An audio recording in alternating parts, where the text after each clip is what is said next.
Welcome, everyone. Today, we get to do something very, very cool. We get to see the people who are in the Jumpstart program and who is getting on the leaderboards. And I have a very good feeling that one of these people that is on the leaderboards is going to go all the way and earn the Tutorpreneur Hero Award winner. And today, we have with us Elizabeth Dufresney. So, welcome, Elizabeth. Good morning, Joanne. How are you? Hello, all of you wonderful tutors out there. It's so great to be here on this wonderful Monday morning. It's great to be with you all. So wonderful. Yay, and you did it again. So last week, Elizabeth was on the leaderboard. She was in second place. And then this week, Elizabeth ended up making it into first place. Woo! Way to go, Elizabeth. Thank you. Thank you so much. I'm so excited. I think it's just totally believing that you can do it, having the mindset, believing in your business, and a lot of positivity. Yeah, it really is. And in the beginning, we just think that it's just about getting those students. And so how as you are now starting to march your way into week 3, how has your mindset begun to change from where it started from? Originally, I kind of had a lot of pushback with my business. I only had 2 or 3 people believing that I could do it, and it's kind of still that way.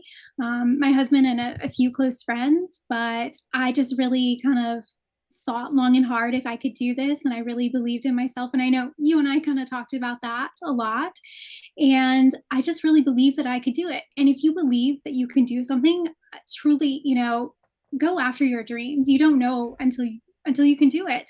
And I really felt passionately about this. And I thought, there may be a recession coming up, there may not be, but if you believe in something, just go after your dreams. You never know until you try it.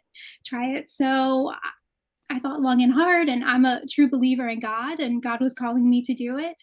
And I just, went after the Jumpstart business and back to school, and it has been the greatest blessing um, with Joanne and the Jumpstart back to school and kind of doing things every little week, which I love, and doing things every little day. Like if you're going on vacation, you see a school, reach out to them and say, oh, I'm going to write that down later. There's somebody there.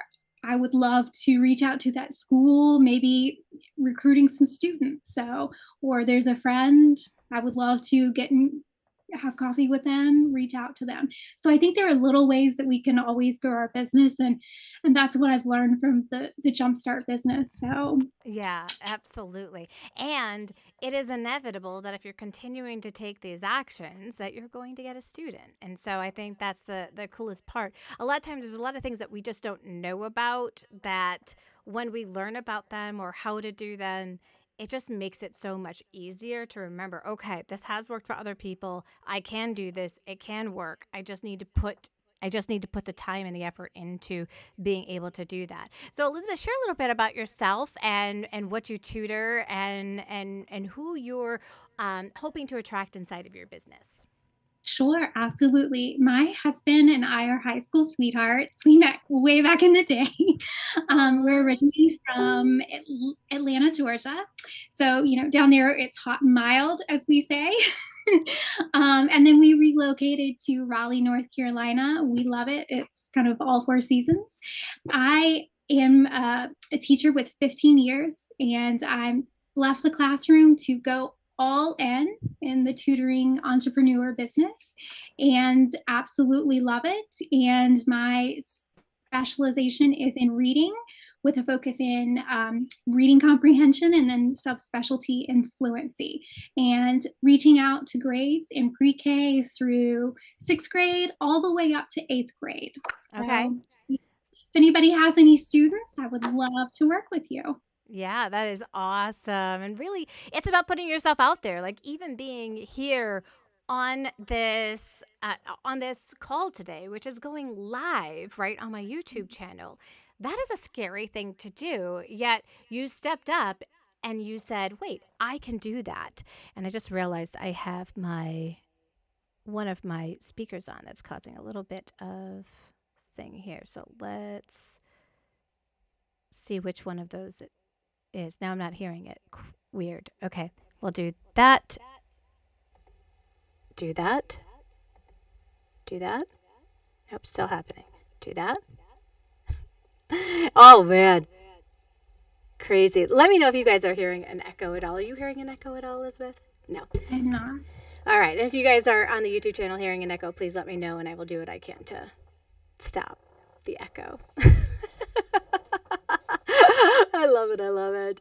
Yeah, so you've really gone on out there and put yourself out there, and you're not stopping yourself from taking the actions that it is that you need to take. And I love that even though like here we are, right? We're on the YouTube live. That's a really scary thing for a lot of people to do is like to get on video. And somebody said like video is a great way to be able to get students from anywhere in the world. What's like the first thing that kind of pops on up for you? I think just really taking a deep breath and then putting yourself out there and just saying, you know what, if it doesn't work, I'll try it again. I tried putting myself on Facebook, Twitter, Nextdoor, and it was kind of crickets. And I thought, okay, I can either shut the business down or pick myself up and try again. And I think when you offer business, it's not necessarily to everybody, but it's, you know, it's kind of like a restaurant. You don't offer a restaurant to everybody in the world. It's a certain like niche, and certain people will come to your restaurant, and you have to remember that. So Right, right, exactly. And that's really what brings in the is such a good thing to remember is that you're not trying to market to absolutely everybody who's out there. You are trying to market to your ideal client who needs the services that you have to offer. And now we're going to learn how to communicate as we continue to go through this program because a lot of the times the only way we know really how to communicate is just let people know that we exist, right? We're like, hey, I'm starting my tutoring business. If you know anybody who needs any help, let me know and I'd love to be able to help. And that actually doesn't work very well. And right. but that's all we know to do, right? So we're going to continue to learn as we go through this process of how do we get it so that how do we get it so that people can hear us? How can we hit their pain points? And so we start creating that through content online where they can continue to connect with us, learn more about us. Um, Imagine if you were going to um, hire somebody to do some website work, but there's absolutely no information about that person online. How comfortable would you feel hiring that person? We wouldn't feel very comfortable, right? Like think about like how did you find me, Elizabeth? Right through your website and all of your wonderful YouTube videos. I was like, wow, she really knows, Joanne really knows what she is doing. Yeah. And it was really like all that content that I put on out there. And I wasn't saying every single time, hey, come join the Jumpstart group or hey, come do, and sometimes I do have that direct call to action, but sometimes the direct call to action is engagement, getting people to engage. So we'd love to know from you guys who are joining us right now. Tell us a little bit more about who you guys are.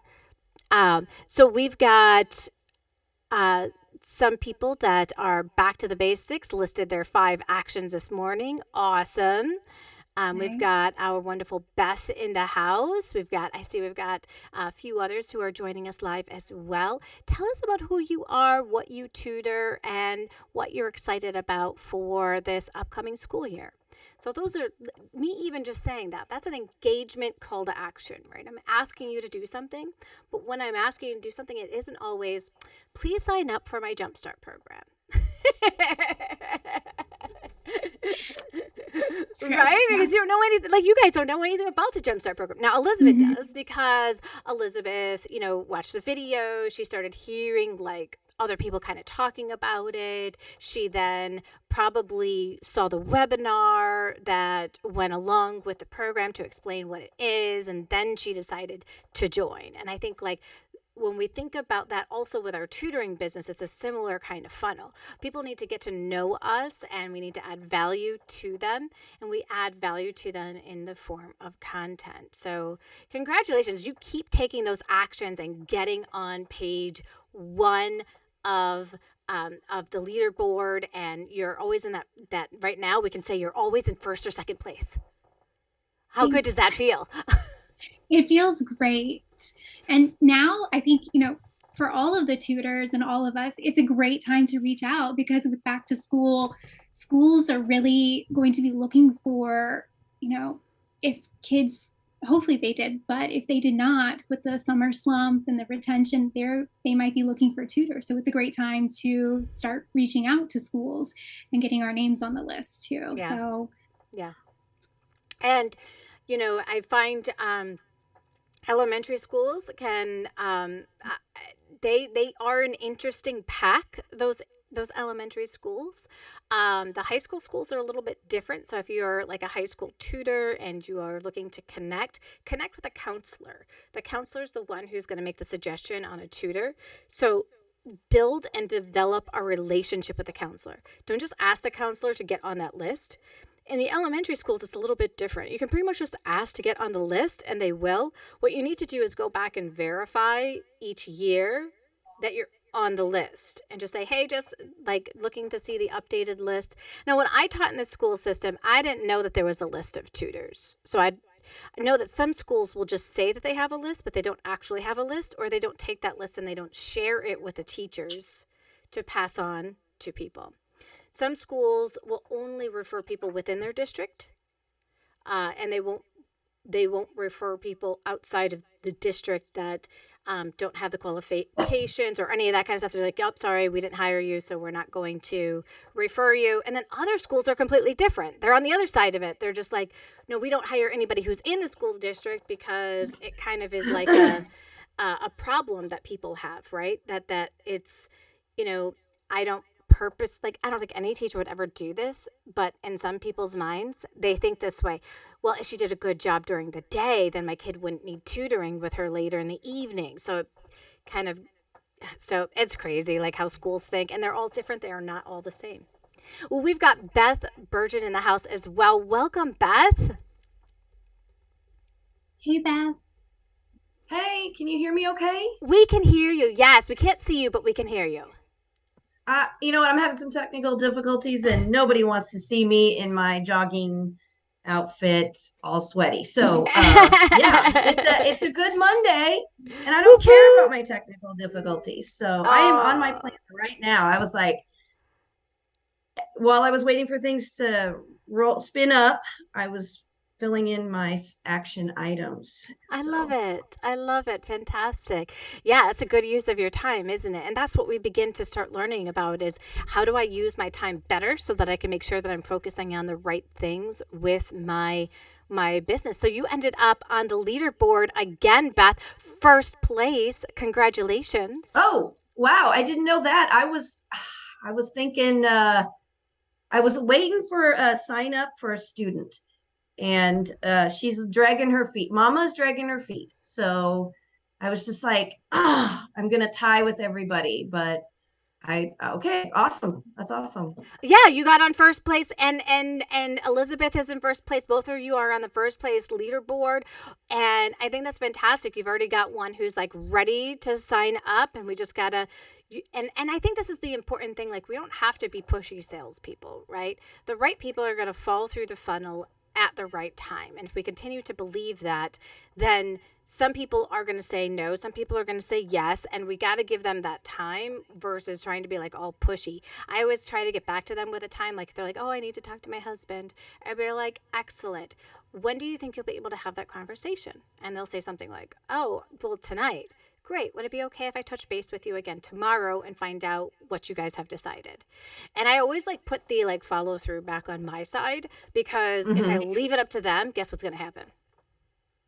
Absolutely. And I'm learning this as I go, and yet I'm working on this advertising through this app called West 10th, Hmm. and it's been sitting there for at least a month, maybe a month and a half with no bites.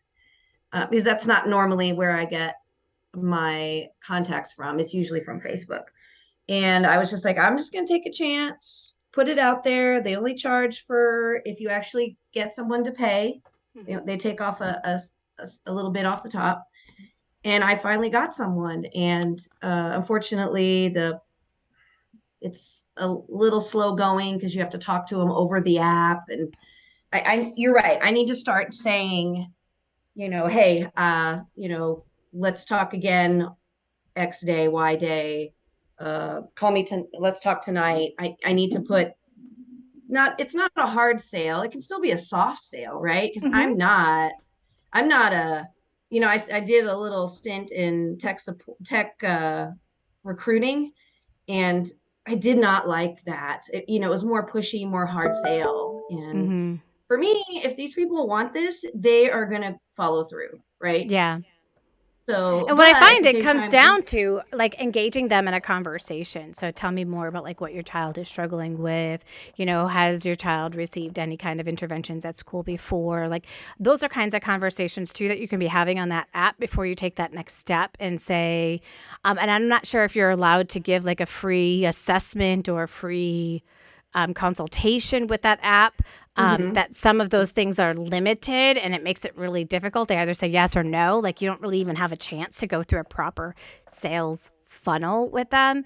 And right. sometimes they're just looking for the cheapest tutor, right? They're not looking for who is going to get me the best results in the quickest amount of time because they don't even know to look for that. They just think my kid needs help. We need to find somebody who helps them. And so that's where they can just kind of go into that. Okay, well, let's kind of see if we can do some price Yeah, chopping they kind of here. spin around a little bit, but actually she had requested for the tutor. The tutor's name is Jason, and she had I said, okay, she goes, I want to talk to Jason, and it's going to be a virtual thing. So it'll be our first completely virtual, not in the area tutoring assignment. Like Yay! it's like a woo woo. So I Yeah. was freaking excited, but it took some time. And yes, I got her, I paid Jason. She wanted more than a 10-minute consult. She wanted a full get to know him and the whole jazz. And he's a teacher. He works in our local school district. So I had complete confidence. I had met him. It wasn't just hey, I need a tutor fast. I'd vetted him and all that. So we'll see. She's supposed to get back with me. She wants to start tomorrow. She's got to pay today because we ain't going to do nothing until she pays, right? Because I've learned that lesson that you take payment up front. So Yep.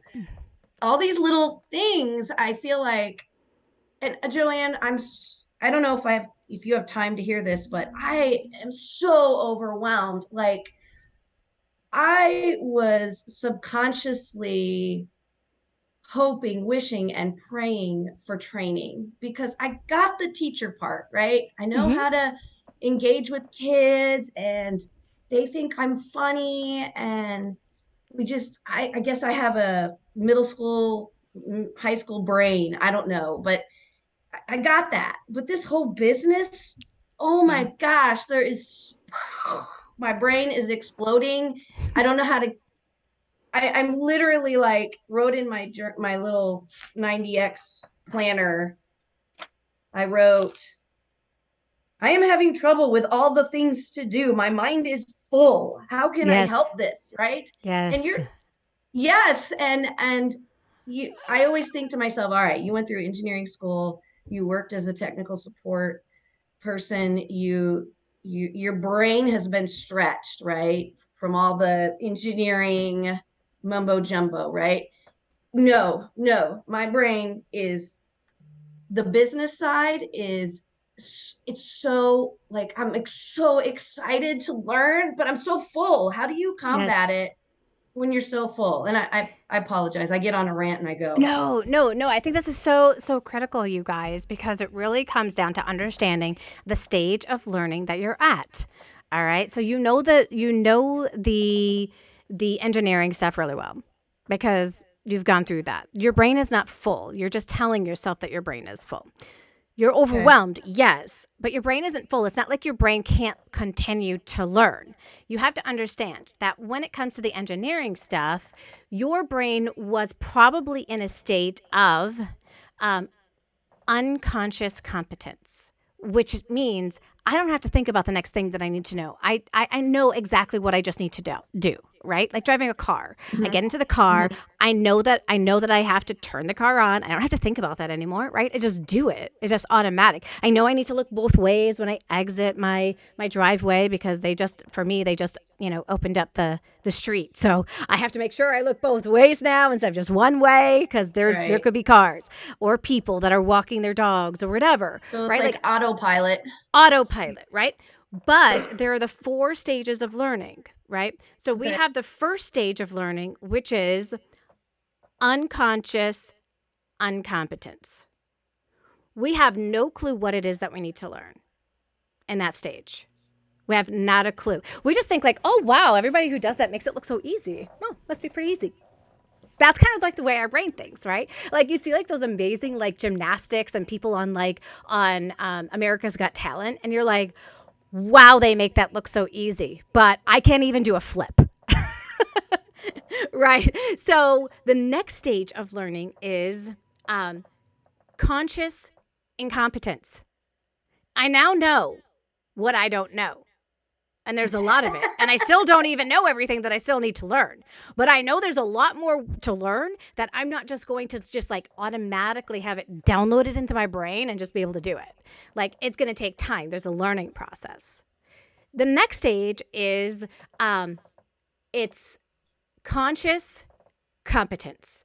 And at conscious competence, this is where I'm like, okay, so I need to know I have to go through this process and then I have to do this. Like, let's say like you've already created your website. You've already created one. So the second time you create a website, you say, okay, I remember when I created my website, I had to get a URL. Okay, I'm going to go here to get my URL. Then I have to do the domain. Okay, yep, I remember the steps here on what I need to do. That's conscious competence. I still have to think it through as I go through the process because I haven't mastered it yet. And then comes that mastery at unconscious competence, where I no longer have to think about it. Most people, when they come into the program, are at stage 1 or 2 in this process of learning how to grow a business. So everything seems overwhelming at this point because it seems like there's so much to learn. And there is. But if you continue to go through the steps to learn it and you take those actions to learn it, you slowly move on into the next level where everything doesn't seem so hard. So it's really the stage of learning where you're at versus, yes, you know how to do the teaching thing well. You know how to do the tutoring. That's like you are my ideal person to work with because I don't want to work with somebody who doesn't have a clue how to tutor. I want to work with people, they know how to teach, they know how to tutor, they just don't know how to run their business. That's my ideal person when I'm helping them go through these pieces and these phases. And you know what? After the 10 weeks, it's not going to be done. The learning doesn't stop. What ends up happening is we think, what is the next thing I need to learn to bring my business to the next level? We begin to start realizing, wait, there's still stuff that I don't know. There's still stuff I need to learn. Now, where am I going to go to continue to learn it? And it's getting really focused on what is it that I need to learn, right? And a lot of us, we kind of allowed the school system to kind of muck it all up because the school system told us everything that we needed to learn, and most of it we don't even need to use. Am I right? Yeah. And so we never really had that control over what is it that I'm going to learn next. People start joining Jumpstart. We start learning, how do I now that I know how to learn, how do I apply that process to what I'm going through right now? Right? And getting a coach like you guys have is incredible in the process because it speeds up the process, right? You've got somebody who can watch over you, who can talk with you, who can chat with you, who can answer questions, who can see where those pieces are kind of falling out of place, get us back onto place. I've hired a coach for the next stage that I'm at. And as you continue to get your coaches, they go significantly up more in price, but my business can afford that. So I continue to invest in myself so that I can take my business to the next level. And it doesn't just stay stagnant, right? We always want to think about grow, scale, grow, and scale. And Mm-hmm. so, how can I make that happen? And you've already started scaling your tutoring business. And, at this point in time, it's about getting those clients so you can continue to put those different pieces into place. And it's going to happen. It's going to happen. Are there going to be times where you feel overwhelmed? Absolutely. That's when you have to think to yourself, when I get overwhelmed, what do I typically do? And really analyze that for ourselves. Do I walk away? Do I stop taking action? What do I do? And then you have to say, while I'm going through this course and I get overwhelmed, what am I going to do? For a lot of people, they say, I'm just going to take a break for the rest of the day, pick it up in the morning. I always find for me that works really well when I'm like, okay, you're overwhelmed, stop. No need to fry your brain anymore. It feels fried. Stop. Pick it back up in the morning. And when I come back with a clear head, my brain is ready to go and it's ready to learn some more. Mm-hmm. And so that's Well, that's part of that awesome. process. That is so awesome. That is so helpful. And I can actually see, I write down the 4 stages of learning. I've got them right here in my planner, so I can have that. And it just explain, you put a name to the problem, right? Mm-hmm. If you just put a name to the problem, I can see where I'm at. I'm at conscious incompetence. And what do I do when I get overwhelmed? I ask for help. And so super glad that that is part of my character, is that I try to reach out and get some help, even though I want to be super independent. And that's amazing. And what's also totally cool about this is that I can see the compound effect in that description, right? Mm-hmm. Because if you follow through the learning stages at the same time, you are doing the compound effect. Like Yes. they run together like two vectors, right? They just Yeah. run in the same direction, right? Mm-hmm. The better you get, the more you learn, and the more you struggle through that process, you're taking the actions that are going to make you better because you're willing to sacrifice and do the right things. And so you're Right. compounding, even if it's tiny things, you're compounding your end result, right? Yep. It's like Mm-hmm. you can just see them, you can put them together in a sandwich. Yes, you got it. You got it. You got it. I'm so excited. And possibly next week, we'll see you guys back here next week because you're on the leaderboard again. I hope so. You guys are amazing. Congratulations on being in first place. And thank you guys for joining us and hearing their journey and where they're at. Because I know a lot of these things you guys can connect with as well as you're watching this. And it's nice to know that we're not alone. So thanks for joining us. And we'll see you next week for week 3 of a sneak peek at who's on the leaderboard. Bye, everyone. Good luck, Elizabeth.